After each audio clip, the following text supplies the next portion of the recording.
안녕하세요. 까치살모입니다. 오늘은 두 가지를 이야기할 건데요. 우선은 리튬 배터리에 관한 소식부터 이야기하겠습니다. 여러분도 알겠지만 인도는 지금 대형 디젤 잠수함 도입 사업을 하고 있고, 우리나라도 이 사업에 참여했지만 안타깝게도 지난 6월 17일에 독일의 TKEMS사가 최종적으로 우선협상 대상업체로 선정되었습니다.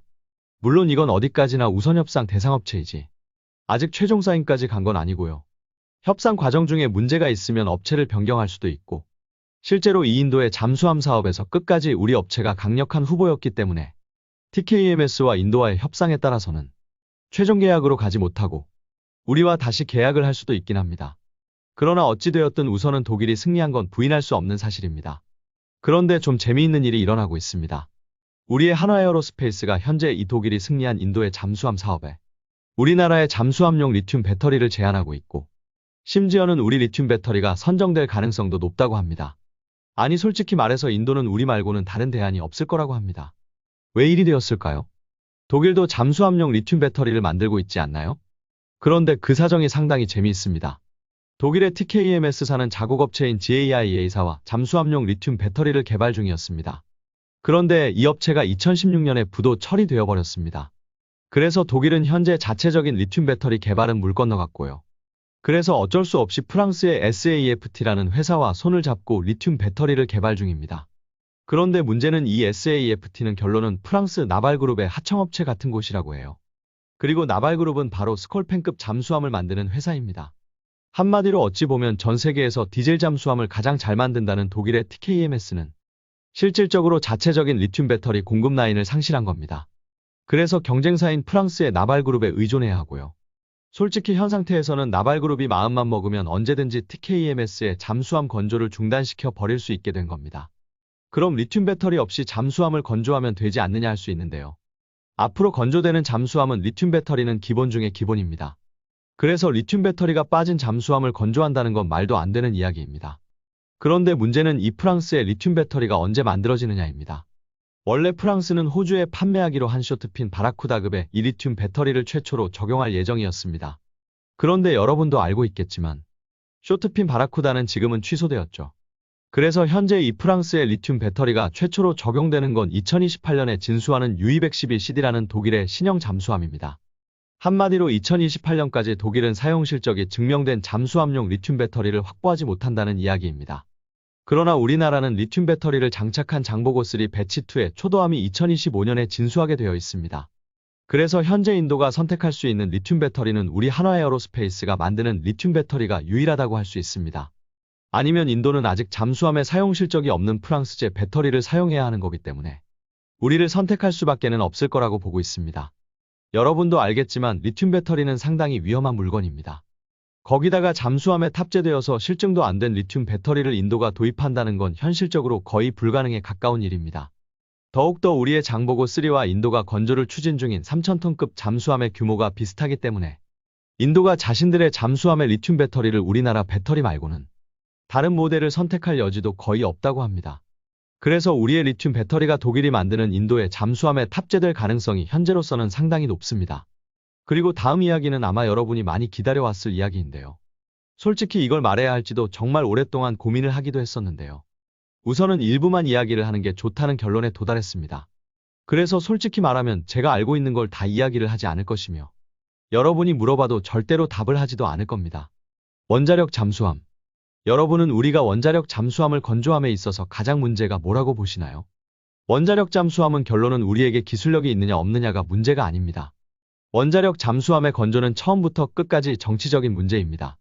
그래서 이 문제는 국내의 정치적 문제와 그리고 해외의 정치적 문제를 빼고는 이야기를 할 수가 없습니다. 그리고 지금 현재 그 어느 때보다도 우리가 원자력 잠수함을 건조할 가능성이 높아졌습니다. 우리의 장보고3 배치3가 원자력 잠수함으로 건조될 가능성이 현재는 그 어느 때보다도 높습니다. 그래서 현재 장보고3 배치3는 아무런 사업이 진행 중이지 않습니다. 현재 장보고3 배치2는 이미 설계가 완료되었고 건조에 들어갔지만 당연히 그 후속 사업으로 진행되어야 하는 장보고3 배치3에 대한 사업은 전부 중단되어 있는 상태입니다. 지금은 다만 그 구성품에 대한 개발만이 이어지고 있을 뿐이지 이 함선의 재원을 결정할 그 어떤 발표도 해군에서 없었고 그리고 기초적인 설계조차도 이루어지고 있지 않습니다. 그 이유는 해군이 장보고3, 배치3를 원자력 잠수함으로 건조하기를 강력히 바라고 있고, 그래서 지금 진행 중인 협상의 결과를 기다리고 있기 때문입니다. 그럼 우리가 원자력 잠수함을 건조할 확률이 몇 %냐라고 물으신다면, 저는 조심스럽게 30% 정도라고 예상을 합니다. 고작 30%라고 이야기할 분도 있겠지만, 우리나라가 존재하고 그리고 우리 해군이 존재한 이후로 이게 가장 높은 겁니다. 한마디로 역대급이라고 생각을 하시면 됩니다.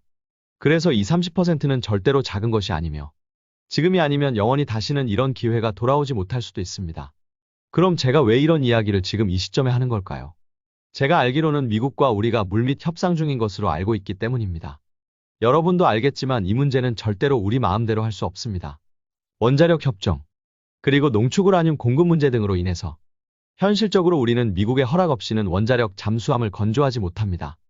그래서 우리가 원자력 잠수함을 건조하기 위해서는 미국의 허락이 필요합니다. 그럼 현 시점에서 미국과 우리나라 양측은 어떤 입장이냐? 솔직히 말해서 이 부분을 제가 제대로 설명을 드릴 수가 없습니다. 분명히 말하지만 핵잠수함은 처음부터 끝까지 정치적인 문제입니다. 그렇기에 어떻게 진행되고 있는지를 설명하려면 정치 이야기를 해야 합니다. 그래서 제가 이 이야기를 할지 말지 망설였던 겁니다. 다만 이번에는 간단하게 현재 미국 측 사정만 이야기 드리겠습니다. 현재 미국은 자국의 원자력 잠수함 공급망 문제로 인해서 새로운 위협에 전혀 대응을 하지 못하고 있습니다.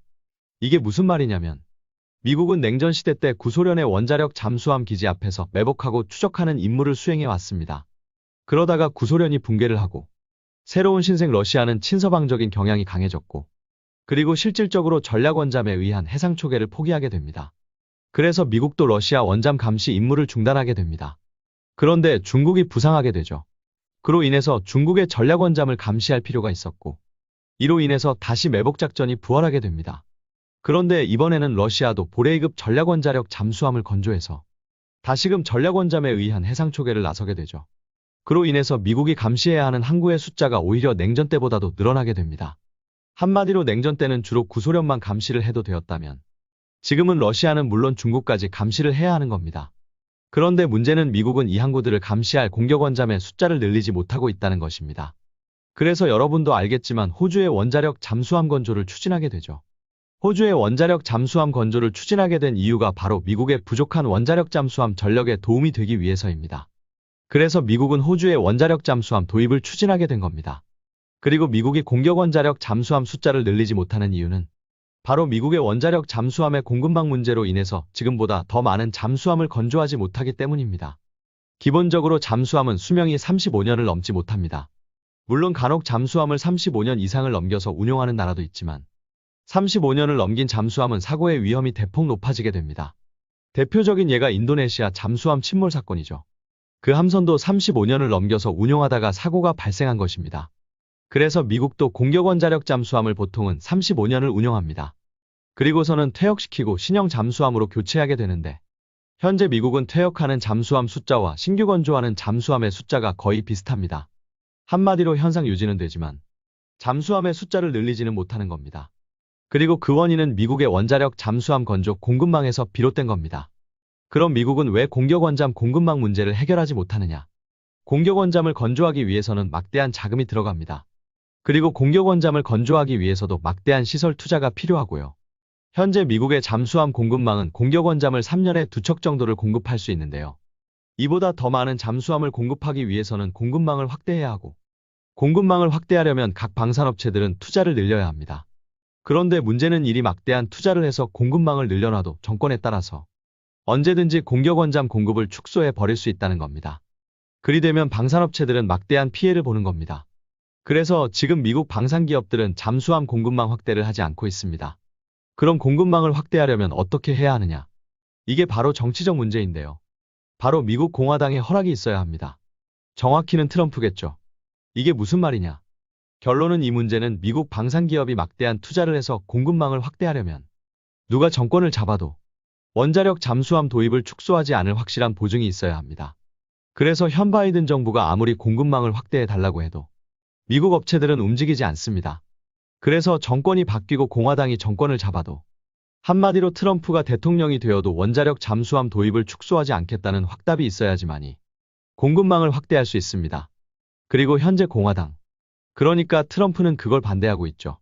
그래서 미국은 절대로 원자력 잠수함 공급망을 확대하지 못합니다. 그런데 문제는 미국이 감시해야 하는 항구가 갈수록 늘어나고 있다는 겁니다. 그리고 그 중에는 바로 북한도 있습니다. 북한도 SLBM 잠수함을 건조를 했고, 그래서 이 잠수함을 감시하기 위해서 우리 잠수함 부대가 감시 임무 중이라는 이야기를 제가 하기도 했는데요. 문제는 북한이 핵추진 전략원잠을 도입한다면 어떻게 할 거냐는 겁니다. 지금 우리가 북한 SLBM 잠수함 감시 임무를 수행 중인 건 우리의 디젤 잠수함들입니다. 그리고 우리가 디젤 잠수함으로도 북한의 SLBM 잠수함을 감시할 수 있는 이유는 바로 북한의 SLBM 잠수함도 디젤 잠수함이기 때문입니다. 그런데 만일 북한이 핵추진 잠수함을 도입하게 되면 절대로 디젤 잠수함으로는 이 임무를 수행할 수 없고, 그럼 북한 항구도 미국의 원자력 잠수함이 감시를 해야 하는 겁니다. 그런데 제가 앞에서 이야기한 것처럼 미국은 지금 상태에서는 잠수함 공급 수량을 확대할 수 없고, 그래서 잠수함 보유 수량을 늘릴 수도 없고, 당연히 그래서 도저히 북한 잠수함을 감시할 공격 원잠을 확보할 수가 없습니다. 그래서 그 임무를 대신할 나라가 필요한 겁니다. 그럼 그 나라가 어디일까요? 바로 우리나라와 일본입니다. 그리고 특히 우리나라가 원자력 잠수함을 강력히 원하고 있죠. 그에 반해서 태평양 전쟁 때 원폭 피해를 본 일본은 자신들이 원자력 잠수함을 건조할 거라고 국민들에게 대놓고 이야기를 할 수 있는 상황이 아닙니다. 그래서 미국 입장에서는 만일 북한이 전략원잠을 건조한다면 그 감시 임무를 맡길 수 있는 곳은 우리나라뿐입니다. 이게 미국이 우리나라의 원자력 잠수함을 건조하게 허락할 수밖에는 없는 이유인데요. 당연히 우리나라도 여러 가지 문제가 있습니다. 그리고 진행 과정도 있고요. 그러나 저는 절대로 그건 이야기하지 못합니다. 왜냐하면 너무 정치색이 강한 문제이기 때문입니다. 보시면 알겠지만 미국도 정치를 빼고는 원자력 잠수함 이야기를 하지 못합니다. 하물며 우리에게 있어서 원자력 잠수함은 확실한 정치적 문제이고, 특히 현 정부에서는 더욱더 정치적 문제가 되고 있습니다. 그래서 저는 절대로 우리나라 문제는 이야기하지 못합니다. 그러니 그건 물어보지도 마시고, 물어본다고 해도 저는 대답도 하지 않을 것입니다. 그러나 현재 여러 정치적 문제로 인해서 지금이 우리나라가 원자력 잠수함을 건조할 가능성이 가장 높아진 때라는 건 절대로 부정할 수 없습니다. 솔직히 말해서 이번 기회가 넘어가면 다시는 이런 기회는 오지 않을 것이며, 우리는 근시일 내에는 다시는 원자력 잠수함을 건조할 기회를 얻지 못할 것입니다. 거기다가 우크라이나 전쟁으로 인해서 북한이 러시아에 탄약 공급을 해줬기 때문에 러시아와 북한은 그 어느 때보다도 사이가 좋은 상태입니다. 그래서 러시아가 핵추진 잠수함의 건조 기술을 북한에 넘길 가능성도 그 어느 때보다도 높은 것도 부인할 수 없습니다. 그렇기에 지금이 우리가 원자력 잠수함을 건조할 가능성이 그 어느 때보다도 높은 상태이고, 실제로 미국과 우리가 이 부분에 대해서 어떤 식인지는 모르겠지만 접촉을 하는 것으로 알고 있습니다. 그리고 솔직히 말해서 이 문제가 언제쯤 수면으로 올라올지도 저는 짐작이 되고요. 아니면 협상 결과에 따라서는 끝까지 비밀로 남아있을 수도 있을 겁니다. 확실한 건 지금이 넘어가면 우리에게는 다시는 기회가 오지 않을 수도 있습니다. 그리고 이 문제에 대해서 제가 이야기할 수 있는 건 여기까지입니다. 더 이상 아무것도 이야기를 할 수가 없습니다. 원자력 잠수함 건조는 결코 군사적인 문제도, 그리고 기술적인 문제도 아닙니다. 이 문제는 정치적 문제입니다. 그렇기에 쉽게 이야기를 할 수 없고요. 그러니 저에게서 더 이상의 정보를 원하지는 말아주세요. 저는 절대로 이야기를 하지 못하니까요. 솔직히 제가 봐도 어이가 없다는 건 잘 알고 있습니다. 문제는 제가 꺼내놓고 물어보지도 말고 대답도 하지 않을 거라니. 이게 무슨 경우이겠습니까? 그래서 저는 오랫동안 고민해왔고, 웬만한 문제이면 모른 척하고 넘어가겠지만 너무 중요한 문제이기에 이런 식으로라도 꺼내봅니다. 아무튼 정치적 문제가 어찌되었든 우리의 원자력 잠수함 도입이 이루어지길 기원해봅니다. 이상 영상 봐주셔서 감사합니다.